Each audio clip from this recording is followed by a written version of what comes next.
अब हम लोग देखते हैं उसका क्वेश्चन नंबर 17। क्वेश्चन नंबर 17 में भी हमें वही काम करना है। हमें एक मैट्रिक्स दे रखी है 3x3 ऑर्डर की, and we have to find the inverse of this matrix by using elementary transformation. मतलब हमें एलिमेंट्री ऑपरेशंस लगाकर क्या करना है, इस मैट्रिक्स का इनवर्स निकालना है। ठीक है, जैसे हम पहले करते हैं वैसे ही करेंगे। क्या करते हैं हम लोग, सबसे पहले इस मैट्रिक्स को कोई मैट्रिक्स क्या मान लेते हैं, कोई मैट्रिक्स ए मान लेते हैं। 2 0 -1 5 1 0 0 1 3। ठीक है, इस मैट्रिक्स को मैंने मान लिया कोई मैट्रिक्स ए। उसके बाद हम लोग क्या करते हैं, सबसे पहला हमारा स्टेप होता है क्या कि इस मैट्रिक्स को हम लोग आई इंटू ए के इक्वल रखते हैं। यही करते हैं ना सबसे पहले, तो इस मैट्रिक्स को हम आई इंटू ए के इक्वल रखते हैं। फिर यहाँ पे लिख लो ए मैट्रिक्स जिसका हमें इनवर्स निकालना है 0 1 3। यहाँ पे एक आइडेंटिटी मैट्रिक्स लिख लो 3x3 ऑर्डर की, और यहाँ पे ए मैट्रिक्स जिसको हमने छेड़ना नहीं है। ठीक है, बिल्कुल भी। अब देखो हमारा मोटिव क्या है, हमारा मोटिव है कि हमें इसको बनाना किस तरह, आइडेंटिटी मैट्रिक्स। क्यों, क्योंकि हमें एक बात पता है कि अगर कोई ए मैट्रिक्स किसी दूसरी मैट्रिक्स बी से मल्टीप्लाई होकर एक आइडेंटिटी मैट्रिक्स देती है, तो डेफिनेटली वो वाली जो बी मैट्रिक्स होती है ना, वो ए का इन्वर्स ही होती है। क्यों, क्योंकि ए केवल और केवल अपने इन्वर्स से ही मल्टीप्लाई होकर एक आइडेंटिटी मैट्रिक्स दे सकता है। समझिए इस बात को। मतलब कोई भी मैट्रिक्स अगर अपने इन्वर्स से मल्टीप्लाई होती है तो वो एक आइडेंटिटी मैट्रिक्स देती है। तो यहाँ पे हम वही काम करते हैं कि हम किसी तरह इस मैट्रिक्स को एक आइडेंटिटी मैट्रिक्स बना देते हैं। इसको तो हम लोग छेड़ते नहीं है ना, इसको हम लोग छेड़ते नहीं है, इसको हम लोग आइडेंटिटी मैट्रिक्स बना देते हैं। फिर उस ट्रांसफॉर्मेशन के दौरान ये जो मैट्रिक्स बन जाती है ना, इसको हम बोलते हैं कोई मैट्रिक्स बी। फिर हम लोग क्या कहते हैं कि ए किसी मैट्रिक्स बी से मल्टीप्लाई होकर एक आइडेंटिटी मैट्रिक्स दे रहा है। It means what, it means कि ये वाली जो मैट्रिक्स है ना, वो जो मैट्रिक्स बनेगी हमारी ट्रांसफॉर्मेशन कर वो मैट्रिक्स क्या होगी, हमारी ए का इन्वर्स होगी। ठीक है, अब देखो करते हैं। सबसे पहले क्या काम होता है हमारा, सबसे पहला हमारा काम होता है कि हमें इस एलिमेंट को बनाना होता है 1। वही करते हैं ना हम लोग। मैंने बताया था कि हम मैक्सिमम स्टेप्स कितने लगते हैं, हमारे मैक्सिमम स्टेप्स हमारे लगते हैं 6। क्यों, एक स्टेप लगता है हमारा इसको 1 बनाने में। फिर अगले स्टेप में एक ही स्टेप में हम इन दोनों को 0 बना देते हैं। देखो आइडेंटिटी मैट्रिक्स ऐसी होती है ना, 1 0 0 0 1 0 0 0 1, है ना, जिसके ये वाले जो एलिमेंट्स होते हैं डायगोनल वाले, ये 1 होते हैं और ये सारे 0 होते हैं बाकी के। तो वही हम काम करते हैं कि हम लोग एक स्टेप में इसको बना देते हैं 1। ठीक है, और फिर जो एक स्टेप नेक्स्ट स्टेप होगा सेकंड स्टेप, उस सेकंड स्टेप में हम इन दोनों को एक साथ ही 0 बना देते हैं। ठीक है, एक साथ ही हम इसको 0 बना देंगे, यानी कि एक स्टेप लगा लिया हमने इसको 1 बनाने में, दूसरा स्टेप इन दोनों को 0 बनाने में, फिर यहाँ पे बनाते हैं हम लोग 1। 3 स्टेप हो गए हमारे। फिर फोर्थ स्टेप में इन दोनों को 0 बना देंगे, जो कि ऑलरेडी एक 0 है, इसको बनाएंगे 0। फिर आएगा हमारा फिफ्थ स्टेप जिसमें हम लोग इसको 1 बनाएंगे, फिर हम लोग इन दोनों को साथ में 0 बना देंगे, एक तो पहले 0 है। ठीक है, यहाँ पर मतलब मैक्सिमम टू मैक्सिमम हमारे 6 स्टेप्स लगेंगे, इससे कम भी लग सकते हैं। ठीक है, अब देखो सबसे पहले बात आती है कि मैं 2 को 1 कैसे बनाऊँ। ठीक है, 2 को 1 बनाने का मेरे पास क्या मेथड है। देखो एक तो मेथड वो भी होता है ना, अगर मेरे पास कोई नंबर के है तो मैं उसको के से डिवाइड कर दूँ तो मेरे पास 1 मिल जाएगा। ये तो होता है डिवीज़न का मेथड। लेकिन डिवीज़न हम लोग इनिशियल लेवल में, मतलब कि स्टार्टिंग में ना जब हम लोग कर रहे हैं, मतलब हम ना प्रेफर नहीं करते कि हम लोग स्टार्टिंग में डिवीज़न कर दें। ठीक है, तो हम कुछ ऐसा देखते हैं कि कुछ ऑपरेशंस लगाकर हम लोग कुछ कर लें। तो यहाँ पे मेरे को पता क्या ऑपरेशन होता है दिख रहा है, मेरे को ये ऑपरेशन दिखता है कि अगर मैं किसी तरह, क्योंकि मुझे 2 को 1 बनाना है और 2 बैठा है मेरा रो 1 में, तो रो 1 में मुझे कुछ इस तरह से चेंज करनी है। रो 1 इज सच डैट कि मुझे रो 1 को मैं 3 से मल्टीप्लाई कर दूंगा पहले। देखो अगर मैं रो 1 को 3 से मल्टीप्लाई कर दूंगा 6 बन जाएगा, फिर मैं उसमें से रो 2 कम कर दूंगा, मतलब मैं 6 में से 5 को घटा दूंगा। 6 - 5 कितना आ जाएगा मेरा, 1 आ जाएगा। तो मुझे 1 ही तो चाहिए। तो सबसे पहले मैंने किया कि रो 1 को मैंने 3 से मल्टीप्लाई कर लिया, फिर उसमें से मैंने माइनस कर दिया रो 2 को। समझे इस चीज़ को, क्योंकि 3 से मल्टीप्लाई कर ये बन जाएगा 6, फिर 6 में से 5 जाएगा तो मेरा बन जाएगा 1, जो मुझे 1 बनाना है यहाँ पर। ठीक है, तो कर लो मल्टीप्लाई। 2 को 3 से किया कितना बना 6, 6 - 5, 6 - 5 यहाँ पे आ गया मेरा 1।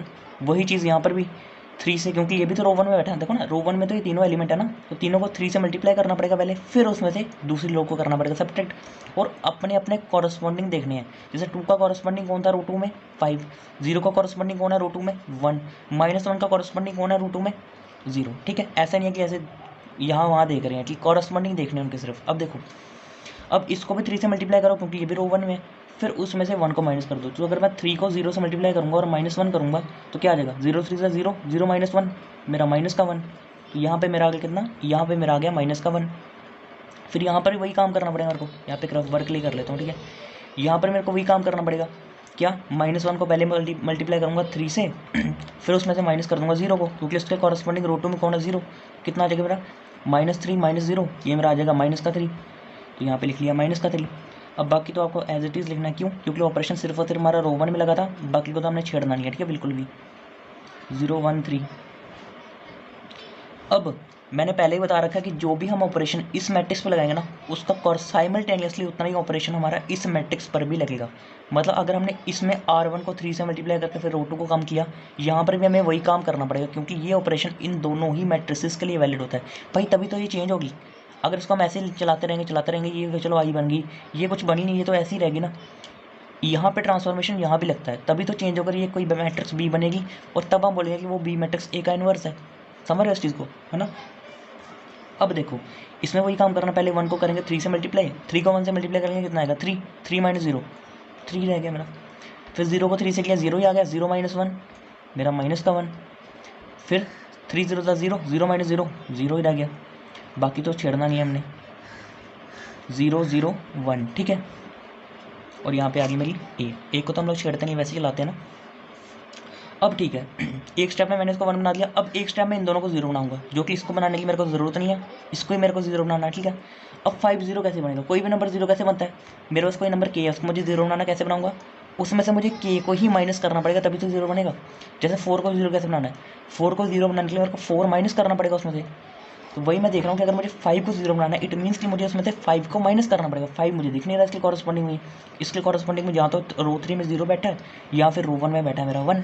5 तो दिख नहीं रहा, लेकिन हाँ मैं किसी तरह इसको 5 बना सकता हूँ। कैसे, 5 से मल्टीप्लाई कर, मतलब मैं करने वाला हूँ कि रो 2 को मैं इस तरह से टेंड करूँगा, रो 2 को मैं कुछ इस तरह से करूँगा, क्योंकि 5 मेरा बैठा है रो 2 में, और मुझे 5 को ही 0 बनाना ना, तो मैं कहूँगा कि मैं रो 2 में से 5 टाइम्स ऑफ रो 1 सब्ट्रैक्ट कर दूंगा। देख लो क्या इससे कुछ होगा, देखो रो 2 बैठा 5, 5 - 5 टाइम्स ऑफ रो 1, इसके कॉरस्पॉन्डिंग रो 1 में कौन है 1, तो 5 - 5 कितना आ जाएगा मेरा, 5 - 5 मेरा 0, तो यहाँ मेरा 0 बन गया। मुझे तो इसको 0 बनाना, बाकी देखा जाएगा जो होगा, ठीक है। रो 1 में कुछ किया नहीं, उसको वैसे ही लिख लो, ये बन जाएगा मेरा 0, 5 - 5 टाइम्स ऑफ, फिर यहाँ पे भी करना पड़ेगा वही चीज़, 1 - 5 टाइम्स ऑफ -1, कितना आ जाएगा 1 + 5 कितना आ गया, ये मेरा आ गया यहाँ पर 6, है ना, ये होगा ना 6 आ जाएगा यहाँ पर।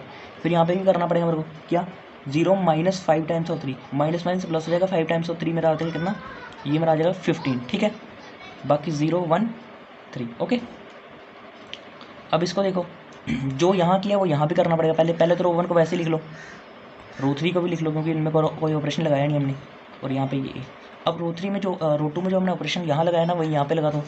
क्या होगा, क्या लगाया हमने कि हमें रो 2 में से 5 टाइम्स ऑफ रो 1 सब्ट्रैक्ट करना, मतलब 0 - 5 टाइम्स ऑफ दिस, कितना 0 - 5 टाइम्स ऑफ दिस कितना होता है हमारा, 5 × 3 कितना होता है हमारा 15, तो माइनस का आ जाएगा कितना, माइनस का आ जाएगा मेरा 15। फिर 1 माइनस, यहाँ पे वही चीज़ करनी, 1 - 5 टाइम्स ऑफ माइनस का 1, तो 1 + 5 आ जाएगा ना, 6 आ जाएगा यहाँ पे मेरा।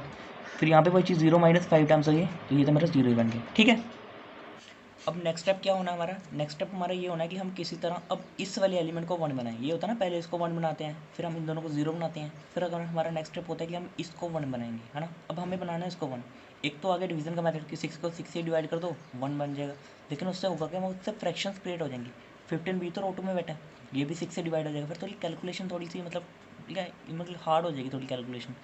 तो डिवीज़न इसलिए हम जल्दी प्रेफर नहीं करते जब तक हमें कुछ उससे ईजी होता ना दिखे। और मुझे पता है अगर मुझे इसको कुछ भी बनाना ना, मैं बना सकता हूँ। जैसे मुझे इसको बनाना है ना 1 बना के मैं एक काम कर सकता हूँ कि मैं एक काम कर सकता हूँ कि अगर मैं ऐसे कर लूँ, अगर मैं इसको 5 से मल्टीप्लाई कर लूँ रो 3 को, क्योंकि 1 तो एक ऐसा नंबर है कि जिसको किससे मल्टीप्लाई करूँ वही रूप ले लेगा वो, ठीक है। अगर मैं 1 को 5 से मल्टीप्लाई करता हूँ तो यहाँ पे 5 बन जाएगा, फिर 6 - 5 कर लूँगा तो यहाँ पे 1 आ जाएगा मेरा। सिंपल, डिवीजन करनी नहीं है, फ्रैक्शन क्यों क्रिएट करें, जब तक हमें दिख रहा है ना कुछ और होता है, हमें उससे भी सिंपल कुछ होता है दिख रहा है तो हम वो करेंगे। यानी कि मैं यहाँ पे करूँगा कि मैं रो 2 को टेंड करूँगा कुछ इस तरह से कि मैं इसमें से रो 2 में से 5 टाइम्स ऑफ रो 3 को सब्ट्रैक्ट कर दूंगा, ठीक है। 5 टाइम्स ऑफ रो 3 को सब्ट्रैक्ट कर दूंगा, समझे। अब यहाँ पे देखना कैसे होगा ये मेरा होगा कुछ इस तरह से होगा मेरा, 2 मिनट। देखो यहाँ पे रो 1 तो वैसे लिखूँगा ना, मैं रो 1 को करना मुझे देखो 0 - 5 टाइम्स ऑफ 0, 0 - 0 ही हो गया ना, तो यहाँ पे 0 आ गया। 6 माइनस 5 टाइम्स ऑफ 1, 6 माइनस 5 हो गया ना, 6 माइनस, देखो ये होगा ना 6 माइनस 5 टाइम्स ऑफ, इसके कॉरस्पॉन्डिंग रो 3 में 1 बैठा है, यानी कि आ जाएगा मेरा 6 माइनस 5 कितना आ गया मेरा 1, यहाँ पे बन गया मेरा 1 जो मुझे चाहिए भी था। फिर यहाँ इसके लिए भी होगा क्योंकि ये भी रो 3 में, इस पर भी लगेगा ऑपरेशन, तो इसके कॉरस्पॉन्डिंग रो 3 में ये है, तो मैं करूँगा 15 माइनस 5 टाइम्स ऑफ 3, ये तो आ जाएगा 15 माइनस 15, तो 0 बन गया यहाँ पर मेरा। अच्छा वो 0 बन गया क्योंकि मुझे वैसे ही बनाना था यहाँ पर 0, तो खुद ही बन गया, अच्छी बात है। बाकी रो 3 में कुछ किया नहीं, ऐसे लिख लो, ठीक है। अब देखो, अब यहाँ पे भी करना पड़ेगा हमें वही काम, क्योंकि रो 1 में हमने करा कुछ नहीं, तो उसको वैसे लिखो। रो 2 में वही कर रहा हूँ, -15 माइनस 5 टाइम्स ऑफ रो 3, इसके कॉरस्पॉन्डिंग रो 3 0 है, तो 0 को 5 से मल्टीप्लाई करके 0 ही आ जाएगा, तो -15 माइनस 0 कितना आएगा, माइनस का 15 ही आएगा ना, है ना। फिर 6 के लिए वही चीज़, 6 माइनस 5 टाइम्स ऑफ 0, 6 माइनस 0 हो गया, तो 6 माइनस 0 6 ही आ गया। 0 minus 5 times of 1, 0 minus 5 times of 1, इसके कॉरस्पॉन्डिंग 1 है, तो माइनस का 5 आ जाएगा, ठीक है, माइनस का 5। बाकी रो 3 को लिख लो वैसे ही। देखो यार ये ना सारा कैलकुलेशन पर होता है कि आप लोग कितनी कैलकुलेशन कर सकते हो, बाकी आपको स्टेप्स इजी से इजी स्टेप बता रहा हूँ मैं, ठीक है, कि ऐसे करोगे ना कभी भूलेगा ही नहीं क्वेश्चन, ठीक है, मतलब ऐसा नहीं है कि कभी सॉल्व नहीं होगा। ऐसे चलो कि पहला स्टेप 1 बनाओ, फिर इनको दोनों को 0 इकट्ठा बना लो, फिर इसको 1 बनाने पर जाओ, फिर इनको 0 बना लो, फिर इसको 1 बनाने, पहले 1 बनाओ फिर बाकी 0 बना लो, तो 6 स्टेप्स मैक्सिमम होते हैं, बाकी इससे कम ही लगने वाले हैं, वो आप लोग देख लेना, ठीक है, जैसे तैसे। देखो अगर तो 100 स्कोर करना है ना, ठीक है ना, फिर तो मतलब करना तो पड़ेगा, हर चीज़ करनी पड़ेगी ना। अगर आपने सोचा कि मैं 100 स्कोर करूँगा या करूँगी, ठीक है, फिर आप लोगों को उस चीज़ के लिए तपना भी पड़ेगा, उस चीज़ की उतनी प्रैक्टिस भी करनी पड़ेगी, ठीक है। अगर आप लोग सिर्फ बातें करते हो ना कि हम लोग मैंने ये करना है या नहीं करना है, करूँगी या करूँगा, ठीक है, तो उसके लिए उतना करो तो सही, उतने एफर्ट भी तो भरो, है ना।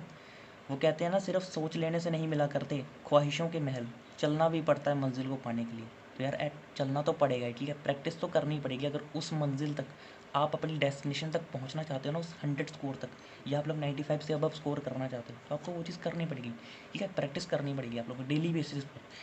बाकी मैं आपके साथ हूँ यार, ठीक है। चलो इतना हो गया हमारा। अब यहाँ पे 1 बन गया, अब बनाते हैं इन दोनों को 0, और मुझे पता है, मैंने आपको बताया कि 0 जो है वो हम लोग एक ही स्टेप में बना देते हैं, ठीक है। देखो क्या करूँगा मैं, सबसे पहले देखते हैं कि ये 0 कैसे बनेगा, ये वाला। तो मैंने कहा यार इसको 0 बनाना है, तो यार उसको 0 बनाना है क्योंकि ऑलरेडी माइनस का 1 है, एक +1 मिल जाए ना, मतलब इसमें कहीं +1 मिल जाए ना तो बन जाए। मैं कहा +1 तो मेरा 2 है, चलो इस वाले को यूज़ करता हूँ, ठीक है, क्योंकि मुझे इसको भी कुछ ना कुछ बनाना है बाद में, मैं इससे यूज़ करता हूँ, ठीक है। मैंने कहा मैं रो 1 को कुछ इस तरह से रेंट करने वाला हूँ कि मैं रो 1 प्लस रो 2 करूँगा। इससे क्या होगा, मेरा 1 + 0 तो मेरा 1 ही रहने वाला है, -1 + 1 मेरा 0 हो जाएगा जो मुझे चाहिए। दूसरा मैं इसको भी अब सोचूंगा इसको भी 0 बनाऊँ, इसके लिए क्या करूँ, इसके लिए मैं रो 3 में से रो 1 माइनस कर दूँगा, ठीक है। ऐसे करूँगा कि मैं रो 3 को कुछ इस तरह से एंड करूँगा कि मैं रो 3 माइनस रो 2 कर दूँगा, ठीक है, समझे इस चीज़ को। जिससे क्या होगा 0 - 0 मेरा 0 रह गया, और 1 - 1 मेरा 0 आ गया जो मुझे चाहिए था। अब देखो यहाँ पर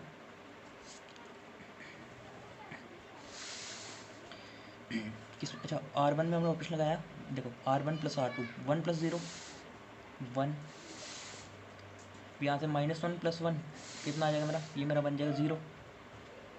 फिर यहाँ से -3 + 0, ये मेरा आ जाएगा यहाँ पर कितना, ये मेरा आ जाएगा यहाँ पे माइनस का ही 3, ठीक है।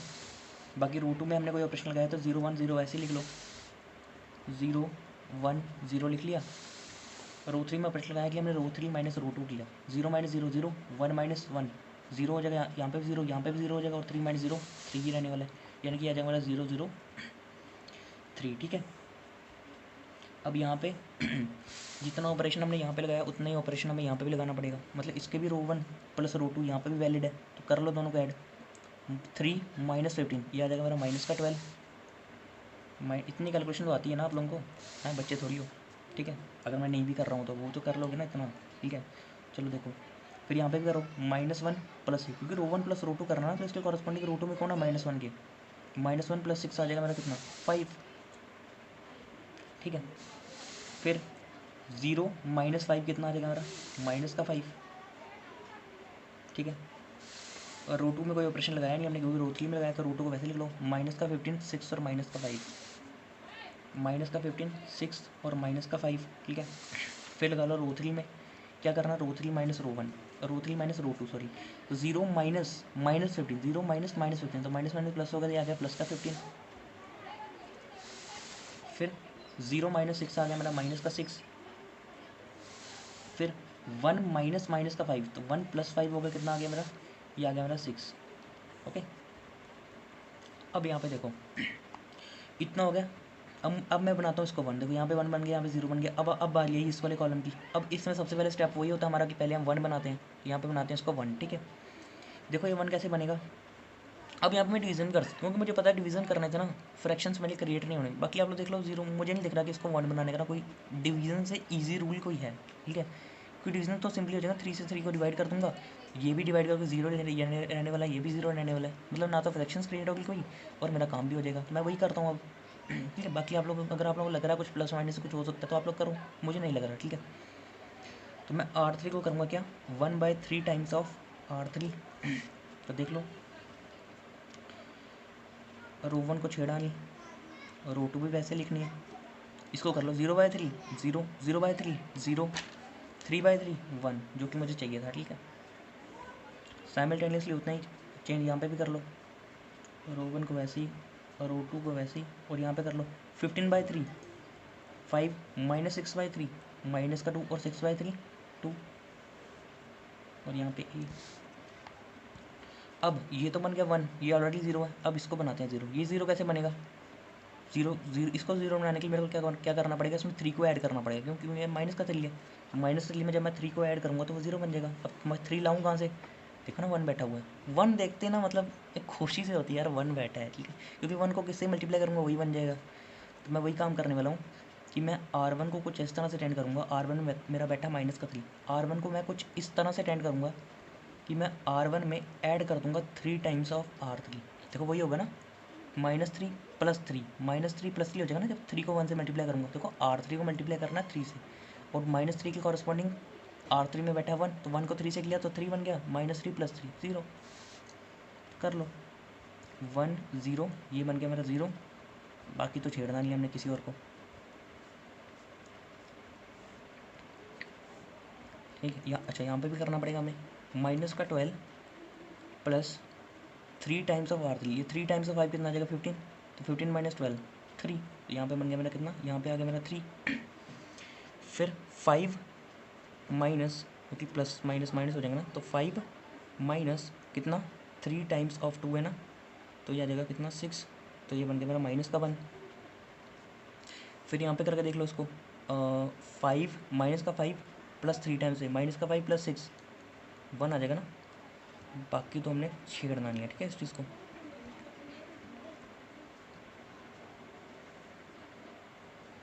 अब यहाँ पे देखो, यहाँ पे आ गई हमारी वही वाली कंडीशन कि ए मेरा किसी मैट्रिक्स बी से मल्टीप्लाई होकर एक आइडेंटिटी मैट्रिक्स दे रहा है। क्या हो रहा है, ए मेरा किसी मैट्रिक्स बी से मल्टीप्लाई होकर एक आइडेंटिटी मैट्रिक्स दे रहा है। It means what, it means कि ये जो बी है ना, ये ए का इन्वर्स ही है। क्यों, क्योंकि ए सिर्फ और सिर्फ अपने इन्वर्स से ही मल्टीप्लाई होकर एक आइडेंटिटी मैट्रिक्स देता है। तो मैं कह सकता हूँ कि जो मेरा बी है वो मेरा ए का इन्वर्स है, और ए का इन्वर्स मैंने निकाला कितना, ये रहा। ठीक है, 3 - 1 1, माइनस का 15 6 माइनस का 5 5 - 2 2। ठीक है समझ गए इस चीज़ को, क्लियर हुआ एकदम। अब जैसे देखना यहाँ पर ना हमारे पास आता है हमारा क्वेश्चन नंबर 18। क्वेश्चन नंबर 18 में हमें ये बोल रखा है कि matrices A and B will be inverse of each other only if. बोलने के लिए हमारे पास एक मैट्रिक्स ए है, ठीक है, और हमारे पास कोई मैट्रिक्स है बी। हमारे पास कोई एक मैट्रिक्स है ए, हमारे पास कोई दूसरी मैट्रिक्स है बी। बोल रहे हैं कि ए और बी जो है ना एक दूसरे का इन्वर्स होंगे। किस कंडीशन में, कब, जब ए बी हमारा बी ए के इक्वल होगा तब, या ए बी हमारा बी ए के इक्वल होगा और ये दोनों किसके इक्वल होंगे, हमारे 0 के इक्वल होंगे। इस कंडीशन में ये दोनों के एक दूसरे के इन्वर्स होंगे क्या, या ए बी भी हमारा 0 होना चाहिए और बी ए हमारा आई होना चाहिए। मतलब ए बी हमारा 0 और बी ए हमारा आई हो, उस कंडीशन में ए और बी जो है एक दूसरे के इन्वर्स होते हैं। और फोर्थ कंडीशन है कि जो हमारा ए बी है वो हमारा बी ए के इक्वल हो और हमारा आई हो। तो यार आपको मैंने पढ़ा रखा है ना इस चीज़ को इन्वर्टिबिलिटी में, या अभी भी यार जितना हमने सारा पढ़ा है इसमें हम यही चीज़ को तो लेकर चल रहे हैं, इसी चीज़ को, क्या कि अगर हमारे पास कोई मैट्रिक्स ए है और वो किसी दूसरी मैट्रिक्स बी से मल्टीप्लाई होकर एक आइडेंटिटी मैट्रिक्स देती है, तब हम बोलते हैं कि वो जो बी है वो ए का इन्वर्स है और जो ए है वो बी का इन्वर्स है। देखो एक्चुअल में तो हम ऐसे ही लिखते हैं ना कि ए और बी मल्टीप्लाई होकर अगर बी ए के इक्वल आते हैं, मतलब ए बी का रिजल्ट अगर बी ए के इक्वल है और ये दोनों का रिजल्ट आई के इक्वल है, तो जो बी है वो ए का इन्वर्स है और यहाँ पे जो ए है वो बी का इन्वर्स है। मतलब ओवरऑल हम बात ये कर सकते हैं कि ए एंड बी जो है are inverse inverse of each other. मतलब ए जो है वो बी का इन्वर्स है और बी जो है वो ए का इन्वर्स है। किस कंडीशन में होता है ये इसी कंडीशन में होता है कि जब ए बी का मल्टीप्लाई का जो ए बी का जो प्रोडक्ट है वो बी ए के प्रोडक्ट के इक्वल हो और ये दोनों के दोनों ही हमें एक आई की एक आइडेंटिटी मैट्रिक्स दें, मतलब ठीक है। उस केस में क्या होता है कि हमारा बी ए का इन्वर्स है और ए जो है बी का इन्वर्स है। खुलकर बात करें तो क्या ए और बी दोनों एक दूसरे का इन्वर्स है। समझ गए इस चीज़ को? कौन सा ऑप्शन है इसका? Option number D. क्लियर हो इतना? तो यार आज यहाँ पे हमारी एक्सरसाइज 3.4 भी हमारी कंप्लीट हो गई है, ठीक है। मतलब हमारा चैप्टर कंप्लीट है। अब हम स्टार्ट करेंगे अपना डिटर्मिनेंट, ठीक है। उसको भी जैसे हमने इसको ख़त्म किया ना एकदम, मतलब कि ठीक है, जैसे मतलब हर एक एक्सरसाइज की हमने इसकी, ठीक है। उसको भी हम लोग बिल्कुल ऐसे ही करेंगे, बेसिक से लेके, मतलब ठीक है, अच्छे से करेंगे उसको भी। तो ठीक है यार, आज हम इतना रखते हैं, ठीक है। मिलते हैं अपने नेक्स्ट चैप्टर में।